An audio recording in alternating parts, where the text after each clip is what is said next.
¿Saben lo que me quita el sueño? Los libros. Y aquí tengo varios. Desde ciencia ficción, realismo. Bueno, Julio Ramón Rivera tiene varios de realismo, pero también tiene cuentos medio fantásticos, uno que otro por allí, ¿no? Tengo varios libros, algunos los he perdido, otros los tuve que vender. Es un sacrilegio, lo sé, para aquellos que aman la lectura es un sacrilegio vender libros, pero créanme, necesitaba el dinero en esos momentos. Y a mí me dolió, creo que más que ustedes, que yo vendiera mis propios libros. Y yo comencé mi relación con la lectura a los 5 o 6 años, me parece que 5. No ubico exactamente el año, pero sí sé cómo empecé con la lectura. Y de hecho he hablado de esto ya en algún momento en mi otro canal, me parece. Para hacer una historia larga, corta, yo veía a mi padre leer y de algún modo verlo inmóvil a mí me atrajo hacia la lectura.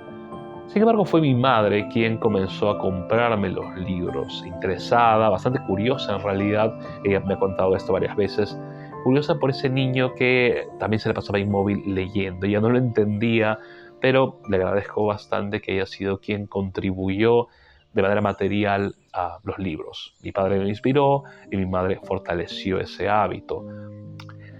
Y dado que yo tengo una deuda con ellos, pienso yo que mi manera de pagarla es tratar de, motivar a la gente a que lea más. Ya tengo un video sobre este asunto en mi canal original, en Prisionero del Insomnio, pero quería expandir esta idea. Quería hablar acerca de por qué creo que la gente en estos momentos no está leyendo tanto como antes y qué creo que se podría hacer para mejorar este aspecto. Así que este video va a ser un poco diferente de lo usual. Normalmente yo trato sobre películas o sobre novelas y hablo sobre algún aspecto, en este caso la novela, un personaje, qué sé yo. En este caso voy a, más que todo, reflexionar sobre la lectura, como dije. Acompáñenme en esta entrega, esta vez reflexiva. Soy Prisionero del Insomnio y esto es Relatos Insomnes.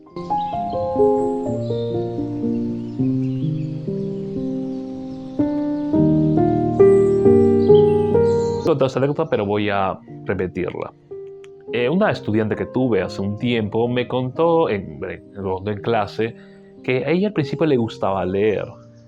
Su papá, al verla hacerlo, pensó, genial, mi hija le gusta leer, y le dio un libro de ciencias naturales, si es que no me equivoco, proponiéndole a ella que todos los días le iba a tomar sobre el contenido del libro.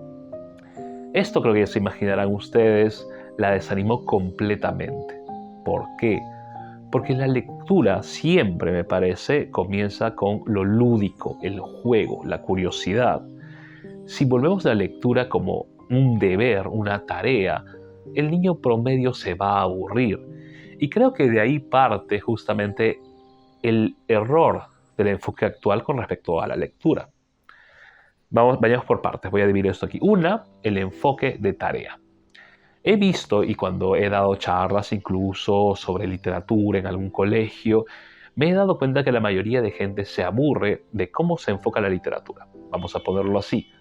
¿A quién le gusta que le manden a leer incluso La planta naranja lima y luego le digan, y ahora tienes que hacerme un comentario, una reseña, un resumen de 500 o de 1000 palabras? Esto al niño promedio lo aburre. Ahora, me pueden decir, pero así se fortalece su redacción, sus capacidades de análisis. Sí, pero yo pienso que podría llevarse por otro modo. De ahí voy a entrar a las recomendaciones, ¿no? Pero podrían llevarse de otro modo. No tenía que ser lo primero resúmenes o reseñas. Por otro lado, creo yo también que hay un desfase entre el contenido que no se brinda a los chicos actualmente y lo que a ellos les interesa. Yo, como había mencionado, comencé a los 5 o 6 años a leer. Por lo tanto, a los 12 años podía leer la Ilíada o la Odisea, y eso que debo admitir que leí una versión más adaptada, no la de Gredos, que la leí hasta la universidad.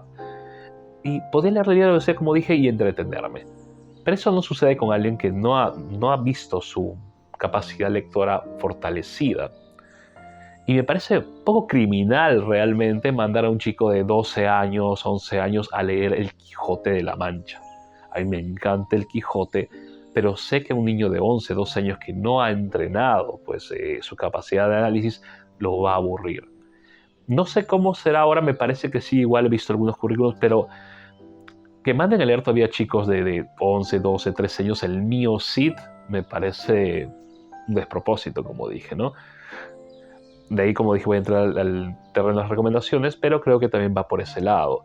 Las lecturas que les mandan a los chicos. De hecho, cuando yo trabajé en un colegio preuniversitario, recuerdo que para sexto de primaria yo tenía que enseñar sobre Crimen y Castigo de Dostoyevsky. Ahora, el problema es que, como ustedes saben, aquellas personas que están viendo el video y que quizá han leído la novela, Crimen y Castigo tiene muchas aristas, muchos problemas sociales de la época que son incluso vigentes el día de hoy. No por nada, Dostoyevsky sigue siendo un clásico y un referente para muchas cosas. Para aquellos que no lo han leído, haciendo un resumen muy rápido, en Crimen y Castigo está este personaje, Sonia, por ejemplo, que se prostituye para salvar a su familia. Ahora, esta parte la habían cortado en el resumen, en la adaptación para los chicos de sexto de primaria, con lo cual mucho del poder de la novela se pierde. Es más, el crimen de Raskolnikov no está del todo explicado en la novela, por lo tanto yo diría que es lo que en realidad le está dando a los chicos. O sea, no solamente le está dando un contenido muy complejo, sino que encima lo mutilan. Y obviamente sabemos que en esta parte del mundo muchos colegios les interesa más que los chicos memoricen a que analicen. Y aquí vemos una contradicción, porque la lectura debería ser algo lúdico, algo poderoso, pero por otro lado a los chicos se les insiste en que lo que tienen que hacer es memorizar datos y al mismo tiempo escribir resúmenes sobre aquello que han leído y que no han entendido. No es casualidad que muchas veces los chicos entregan resúmenes copiados de algunas páginas de internet porque en realidad no ven el valor, no ven la importancia real de leer, porque nadie les explica esto. Hemos reducido en el sistema educativo la lectura a su funcionalidad, a aprender más vocabulario, a redactar mejor, y no aquello que está detrás de la lectura, que es expandir nuestro sentido crítico, nuestra imaginación, ¿no?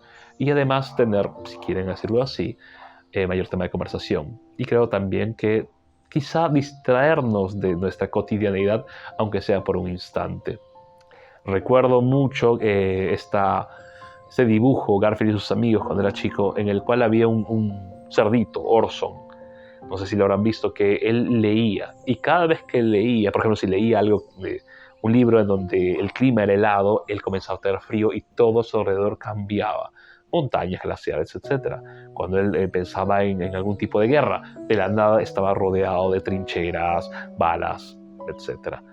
Y eso obviamente es una hipérbole, una exageración, pero denota el poder de la imaginación, que creo yo viene de la mano con la lectura.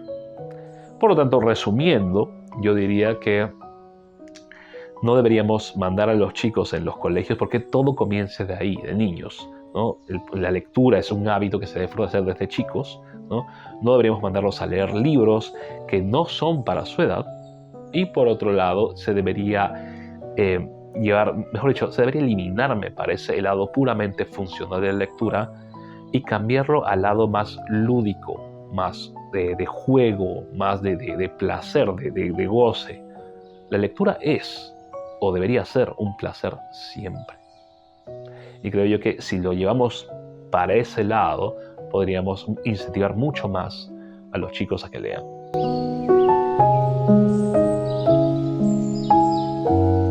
¿Qué podría recomendar? ¿Cuáles serían mis recomendaciones?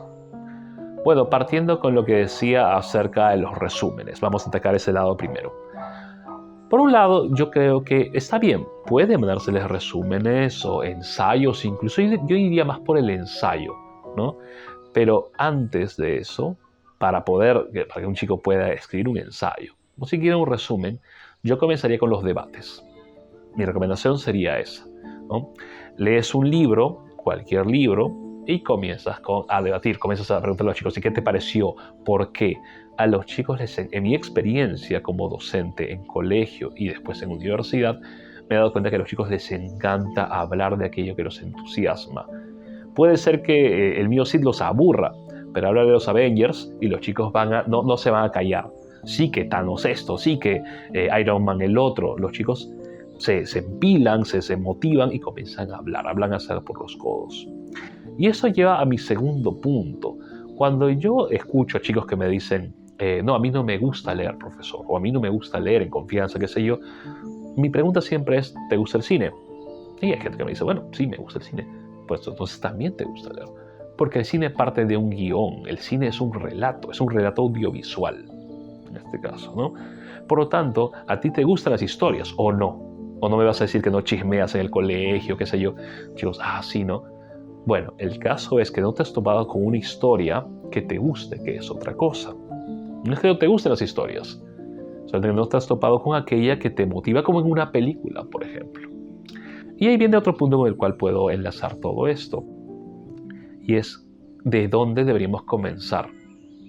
Yo lo que pienso es que, y aquí me opongo mucho a esta visión más canónica que tienen todavía en los colegios, deberíamos comenzar con cómics, con lo más actual, cómics o cuentos muy, muy contemporáneos.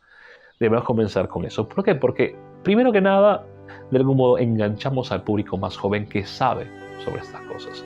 El cómic es un género muy infravalorado por algunas personas, sobre todo académicos, pero creo que eso está cambiando. Y me gusta que esté cambiando, porque los cómics en realidad son una expresión cultural, una expresión artística muy valiosa. Y de los cómics, comenzar poco a poco, como dije, a cuentos contemporáneos e ir desde lo presente, lo contemporáneo, hacia el pasado. Mucha gente me va a decir, no, pero ¿cómo entendemos entonces el presente? Si ¿cómo se me estamos partiendo desde el presente mismo, no del pasado? Yo diría que esa tarea se la dejemos a los historiadores. Pero la literatura, como dije, para que nosotros enganchemos con la literatura, con la lectura, tiene que haber ese elemento de goce, no de tarea, no de imposición. De hecho, ustedes deben saber esto, y es que no sé, díganme una película que recuerden, lo más probable es que esta película haya conectado con ustedes de manera emotiva. Y es porque nosotros recordamos aquello que ha conectado con nuestras emociones. Siempre es así. He leído una investigación sobre eso, he leído bastante investigación sobre esto, de hecho, pero ahorita no las puedo citar. Ahorita solo les voy a dejar el enlace en la descripción, ¿no? Pero normalmente nuestros recuerdos se forjan a partir de emociones, para bien o para mal. Entonces, si nosotros mandamos un libro que no va a conectar de manera emotiva con alguien porque no está preparado para ello, como dije, no pretendo pues mandar, Rayuela a un chico de 10 años, ¿no?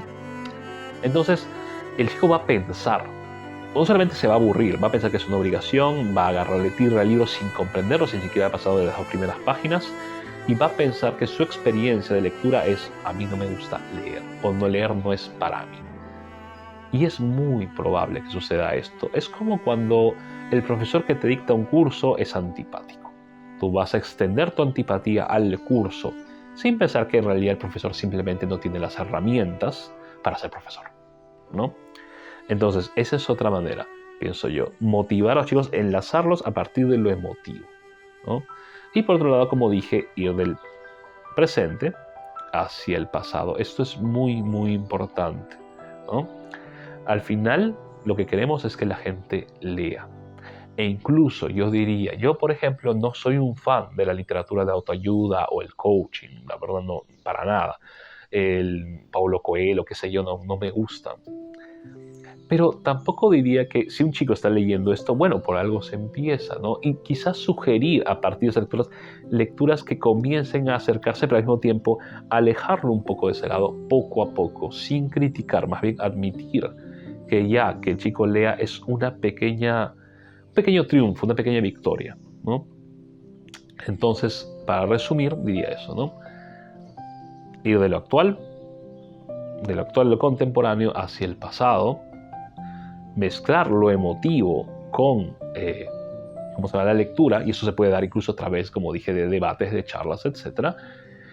y no, básicamente no obligar a la gente pues, a leer aquello que, no digo está desfasado para nada, no, aquello que todavía no responde a su realidad. Poco a poco preparar a alguien al reto, ¿no?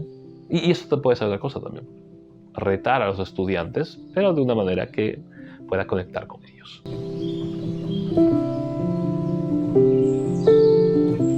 Quiero concluir con una observación.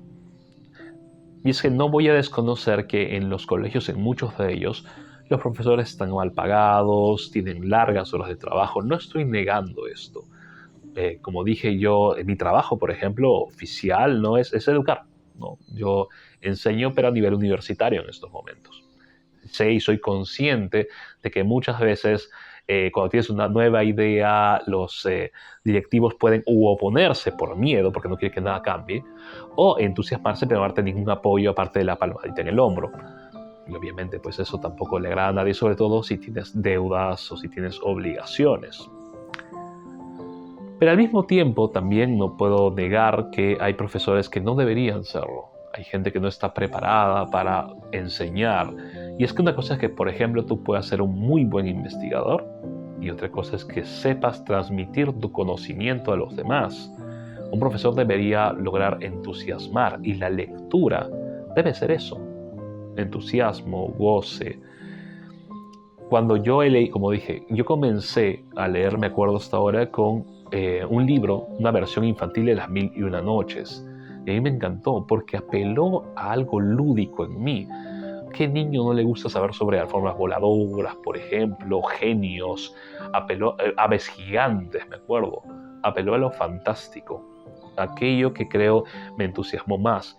Y de ahí poco a poco fui pasando. Y recuerdo, por ejemplo, que el cuento La Insignia de Julio Ramón Ribeiro fue un cuento que me gustó mucho más que Gallazos sin plumas en esos momentos, cuando tenía 9 o 10 años, porque una vez más apeló a lo fantástico. Después me fueron gustando cuentos más realistas porque apelaban a un sentido de desarrollo, de adolescencia, de preocupación. Pero para que sucediera eso, primero tuve que pasar por otro momento. Son etapas. Así que, ¿por qué no apelamos a esas etapas con los niños y con la lectura? Sabemos, siempre decimos eso, ¿no? La gente sabe, no tienes que quemar tus etapas. Hagamos lo mismo con la lectura, que no debe ser una obligación, sino un placer. Bien, eso ha sido todo por hoy. Espero les guste el video. Ha sido un video un poco diferente, pero quería hacerlo hace tiempo. Ahora ha llegado la hora de recomendar mis redes sociales. Ya saben que en TikTok estoy como relatos.insomnes y en Instagram como relatos_insomnes. Si quieren ver mi canal hermano, Prisionero del Insomnio, está así, Prisionero del Insomnio tal cual en YouTube, Instagram y TikTok. Sí, por favor les pediría también que se suscriban, denle like. He visto que todavía mucha gente no se suscribe al canal, me ayudarían mucho a seguir pues en este proyecto. Y bueno, se pueden dejar un comentario allí, no sé, criticando o cómo se va apoyando el proyecto, también sería genial. Denme algunas ideas, también si tienen, yo estoy, a la escucha. ¿Okay? Bien, ese ha sido Prisionero del Insomnio, Relatos Insomnes, y que tengan un buen insomnio. Nos vemos.